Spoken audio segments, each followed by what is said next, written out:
পয়সার কোনো ভ্যালু নেই।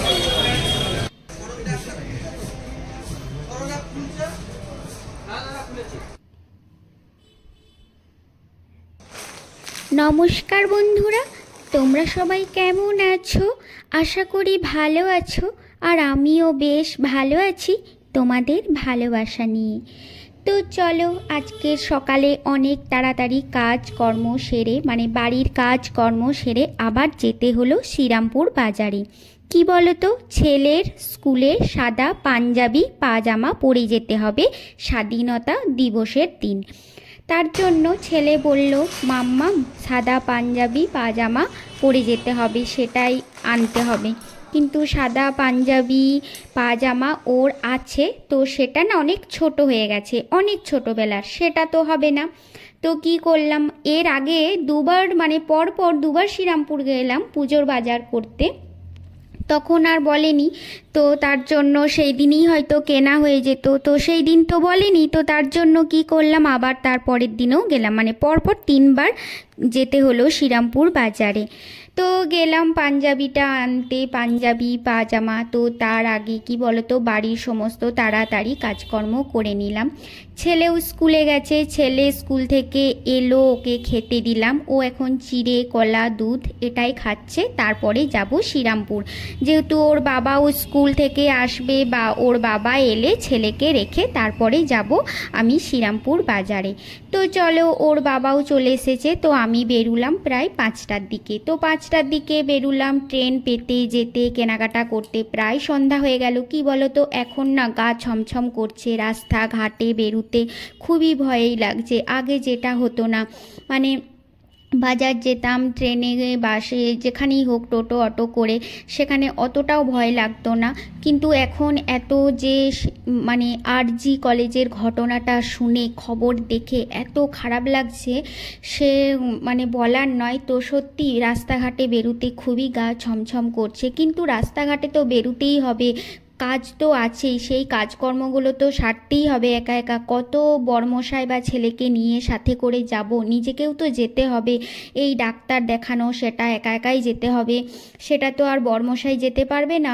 ওর স্কুল কাজ ছেড়ে, বা ছেলেকেও নিয়ে যেতে পারবো না, অনেকই কাজ থাকে, মেয়েদেরকে বেরুতে হয়, একা একাই যেতে হয়। এইদিকে দেখো, সাদা পাঞ্জাবিটা পাজামাটা আনলাম, কি বলো তো, তারপরেও দেখছি ছেলের আবার ছোট হয়ে গেছে। তারপরে আবার কি বলো তো, শুক্রবার দিন আবার সেই গেলাম চেঞ্জ করতে। তারপরে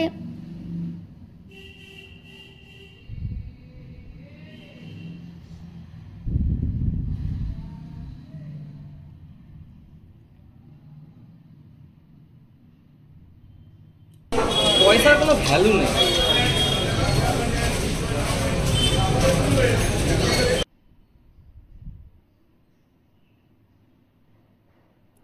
তারপরে কি বলো তো, আবার এখানে নিয়ে নিলাম মাশরুম আর সুইট কর্ন কিনে নিলাম। তো এরপরে বাজার করাও হলো। তো পাঞ্জাবি পাজামা কিনতে এসেও কিন্তু আরও ওর বাবার কটা শার্ট কিনে নিলাম, তারপরে ছেলেরও কিনলাম, আমারও কয়েকটাই জামা কাপড় কিনে নিলাম। মানে পরপর আমার 4 দিন তো বাজার আসা হয়েই গেল।